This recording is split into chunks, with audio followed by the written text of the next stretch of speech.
बार बार श्रीलंका की भी बात हो रही है कि अमीश जी। कहीं देश श्रीलंका की ओर ना चला जाए, परिस्थितियां ऐसी ना खराब हो जाए, लेकिन श्रीलंका ना हो उसके लिए कुछ चीजें तो करना जरूरी है। और इसके अंदर आपकी भी सरकारें शामिल हैं। जिन 6 सरकारों ने इस पर हामी भरी है उसमें आपकी सरकार भी शामिल है, लेकिन अब सदर में शोर मचा रहे हैं और जीएसटी काउंसिल में हाँ कर रहे हैं। ऐसा क्यों?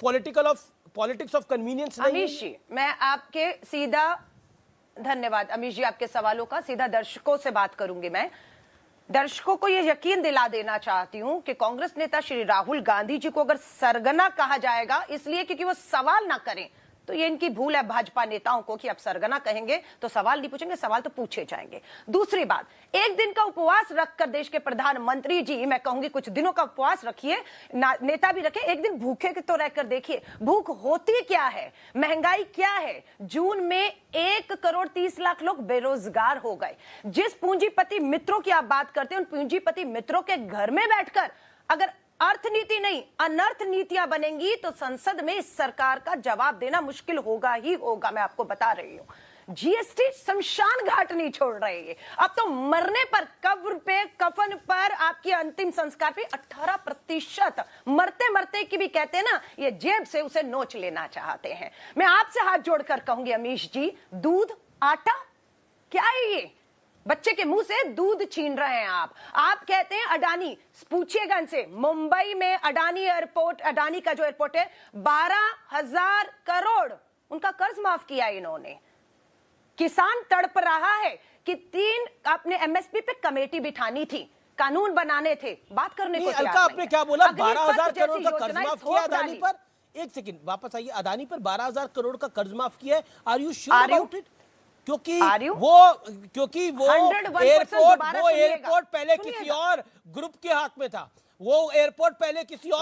हाथ में था। इसकी भी आप थोड़ी जांच पड़ताल कर ले, क्योंकि कौन से ग्रुप के हाथ में था? कौन से? आप ही बताइए किसके हाथ में था वो? कौन से ग्रुप के हाथ में था? जीवी के हाथ में? अमीश मैं बता रही हूँ ना, जीवी के हाथ में था। बताइए ग्रुप का। ना जब मैं आपको एयरपोर्ट दे रही हूँ, अरे करोड़ों के एयरपोर्ट कोड़ियों के दाम दे रही हूँ। मैं अभी एयरपोर्ट पर चर्चा नहीं कर रहा, इसलिए क्योंकि मेरे पास उसमें बहुत सी जानकारी है। Because I expose the story once upon a time when I was heading a business channel. I am not getting into that. Okay Alka ji, मुझे एक सवाल आपसे गंभीर रूप से पूछना है। आपने बोला ये सरकार जो है वो महंगाई बढ़ा रही है। अलका जी, पूंजीपतियों के वकील मिलेंगे, सरकार के वकील मिलेंगे, गरीब मजदूर का वकील कौन है यहाँ पर? मैं पूछना चाहती हूँ। आप गरीबों की वकील हैं, आप मजलूमों की वकील हैं। आप एक सेकंड लेकिन एक सेकंड मैडम मेरा सवाल नहीं, यहाँ तो मुझे कोई भी गरीब आम आदमी का, बेरोजगार युवाओं का, किसान का प्रवक्ता दिख ही नहीं रहा है। हर कोई सरकार को सही ठहराने पर लगा हुआ है। मैं सरकार को एक सेकंड मैडम मेरा सवाल सुनिए। मैं तो गरीब के लिए सवाल पूछ रहा हूँ। मैं तो गरीब के लिए सवाल पूछ रहा हूँ। मैं मिडिल क्लास के लिए सवाल पूछ रहा हूँ। एक सेकंड अगर सरकार की ये रणनीति नीति इतनी खराब थी, एक सेकंड मैडम भाजपा के दोनों प्रवक्ताओं की बात कर रही हूं। मैडम मेरा सवाल तो सुन लीजिए। Alka ji give me a chance, I want to ask you a question and because आप इतनी प्रतिष्ठित मेहमान है हमारी, और मेरा बिल्कुल मन है आपसे गरीब आदमी के लिए, मिडिल क्लास के लिए सवाल पूछने का। बोलिए। सरकार की नीति में द्वेष था, सरकार की नीति में गड़बड़ थी। सरकार दूध दही छाछ पर जीएसटी लगा रही थी, लेकिन मैं जानना चाहता हूं, जीओएम में बंगाल भी था, राजस्थान भी था, केरल भी था, पंजाब भी था, छत्तीसगढ़ भी था, राजस्थान भी था। उन्होंने सहमति क्यों जताई थी? तो आपकी सरकारें थी, उन्होंने जो पूंजीपतियों की वकालत कर रही थी सरकार, उस जीओएम में उन्होंने वकालत क्यों करी? उन्होंने क्यों सपोर्ट करा? खुले बिकने वाले गेहूं और चावल पर और आटे पर तो जीएसटी नहीं है, लेकिन पैक्ड फूड्स पर है। सपोर्ट क्यों करा? वहां आपको पैसा भी चाहिए, लेकिन यहां विरोध भी। बहुत अच्छा सवाल है अमीश जी, बहुत अच्छा सवाल है। दर्शक भी इसका जवाब जानना चाहेंगे। अब मैं कांग्रेस की प्रवक्ता होने के नाते दर्शकों को एक ही सवाल कहूंगी। भाजपा के प्रवक्ता बैठे हुए हैं, कल ही प्रधानमंत्री नहीं तो वित्त मंत्री सदन में खड़े होकर ये कह दे, हम जीएसटी पर 5 से 18% नहीं बढ़ाना चाहते थे, ये मात्र तीन उन सरकारों ने जो विपक्षी उन्होंने कहा, इसलिए हमें ये करना पड़ा। लेकिन ये कहे प्रधानमंत्री जी निर्मला सीतारमण जी, झुकिएगा मत, विपक्ष की मत सुनिएगा, आम गरीब आदमी को मुझे राहत देनी है, इसे 0 जीएसटी के अंडर लाइए और मुक्त कर दीजिए जीएसटी से। मैं देश का प्रधानमंत्री नरेंद्र मोदी संसद में ऐलान करता हूं। हिम्मत है, लेकिन इनको और एम्बैरस करने के लिए आप अपने मुख्यमंत्रियों से ये ऐलान करवा दीजिए। उसके बाद एक सेकंड ओके, सुधांशु जवाब वो कह रही है कि हम ये करेंगे, अगर आप में दम है तो आप कर दीजिए। देश की वित्त मंत्री निर्मला सीतारमण जी को खुली चुनौती। कल और राहुल गांधी को सरगना क्यों कहा? हमें विपक्ष केंद्रीय का मंत्री ये स्मृति ईरानी से मंजूर कांग्रेस नहीं, को हम आपत्ति नहीं है बढ़ाएंगे जीएसटी। देखती हुई अपने ठीक है madam you made your point. Audios down let Sudhanshu Trivedi reply. Doctor Sudhanshu Trivedi, Rahul Gandhi को सरगना क्यों कहा, इस पर कांग्रेस को आपत्ति है? हाँ, स्टेप बाय स्टेप। पहली बात, वो जो 6 राज्यों का ग्रुप ऑफ मिनिस्टर था उसने माना नहीं अलका जी, उसने संस्तुत किया है, रिकमेंड किया है। और आप चुनौती की बात करें, हमने वो संस्तुति मानी है। मैं चुनौती आपको देता हूं कि ये आप एक वित्त मंत्री का पत्र दिखाइए कि उसने विरोध किया हो।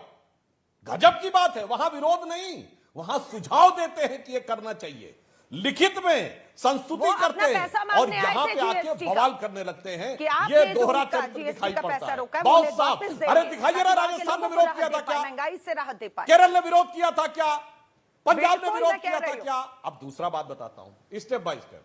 भाई क्या तरीका है भाई, मैं तो कह रही हूँ minutes of the meeting public करिए ना। पब्लिक हो गए काफी। अरे भाई आप विरोध कर रहे हैं, हम विरोध नहीं कर रहे हैं। जो विरोध कर रहा है वो प्रमाण दे कि मैंने विरोध किया था। हमने विरोध नहीं किया, जो विरोध कर रहा है वो प्रमाण दे कि मैंने विरोध किया था। आपने विरोध नहीं, समर्थन किया था। लेकिन अलका लंबा ये तो एक पॉइंट है कि अगर आपने विरोध किया था तो किसी वित्त मंत्री को तो पता होगा, जिसने बोला होगा ऐसा मत करिए। और जब मैं बोलूं तो दूसरों। अलका जी देखो, आप बोली, आप लगातार 1.5 मिनट बोली, सुधांशु नहीं बोली। Sudhanshu make your point. और राहुल गांधी को सरगना क्यों कहा स्मृति जी ने, उसका विरोध है, कांग्रेस को उस पर आपत्ति है, घनघोर आपत्ति है। अब मैं जवाब देता हूं स्टेप बाय स्टेप। ये बात हो गई। दूसरा, जीवीके की इन्होंने बात कही। जीवीके के पास मुंबई एयरपोर्ट था।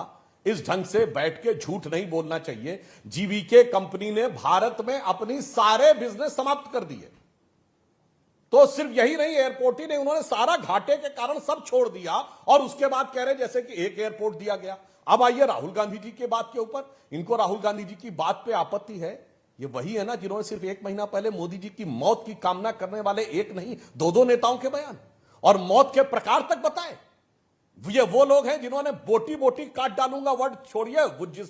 जब इमरान मसूद ने बोला तो वो सपा में था, उसको कोटि कोटि नमन करके पार्टी में लाके यूपी कांग्रेस का अध्यक्ष बनाया। और फिर एक ने कुत्ते की मौत और एक ने हिटलर की मौत बोला।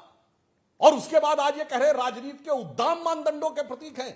अमीश जी, जब इंदिरा गांधी ने हमारे साथ इतना बड़ा दमन किया था, उसके बाद भी हमने कभी मौत की कामना नहीं की थी। हमारे किसी नेता का बयान दिखा दें कि हमने कभी किसी विपक्ष के प्रधानमंत्री की मौत की कामना, टुकड़े टुकड़े करने, हिटलर की मौत, कुत्ते की मौत जैसे शब्द बोले हों और उसके बाद ये आकर इस प्रकार की बात कहें। और राहुल गांधी जी तो ओपनली देश की जनता के साथ कितना बड़ा झूठ बोल चुके हैं। हम जुलाई 2022 में हैं, जाके चेक कर लीजिए। अप्रैल 2021 में राहुल जी और प्रियंका जी दोनों ने ट्वीट किया कि हमारे बच्चों का वैक्सीन विदेश भेज दिया गया। आम आदमी पार्टी ने भी बोला। उस समय तक भारत तो क्या पूरी दुनिया में बच्चों का वैक्सीन नहीं बना था। चूंकि सेकेंड वेव भयंकर थी, देश में लोगों में आक्रोश था, तो कैसे देश में आग लगा दी जाए, सरासर झूठ बोलकर उसका प्रमाण देने वाले लोग आज ये कर रहे हैं। और आज देखिए अलका जी, आज 200 करोड़ वैक्सीनेशन हो गई, जिसको आम आदमी पार्टी और कांग्रेस कह रही थी। कोई कह रहा था 5 साल लगेंगे, कोई कह रहा था 10 साल लगेंगे। नरेंद्र मोदी ने 200 करोड़ वैक्सीनेशन हेल्थ वर्कर्स के सौजन्य से करवा दिया। अब आपको लगता नहीं है कि अगर आप बुरा बोलते तो आज क्रेडिट भी देना चाहिए? मोदी डिड इट,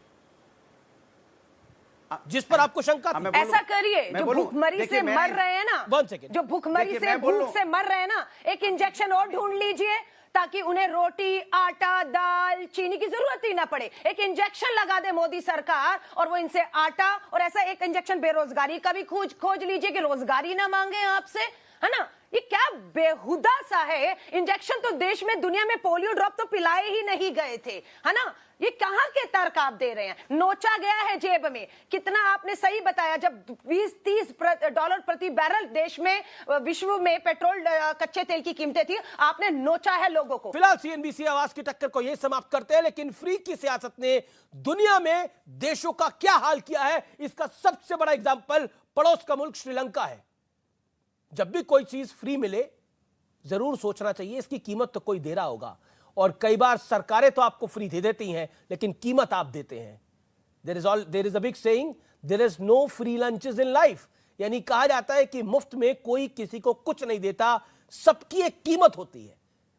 लेकिन वो कीमत में आपका देश हो सकता है, आपके देश की अर्थव्यवस्था हो सकती है, यह सोचना आपका काम है। इतना समझदार आपको भी होना चाहिए।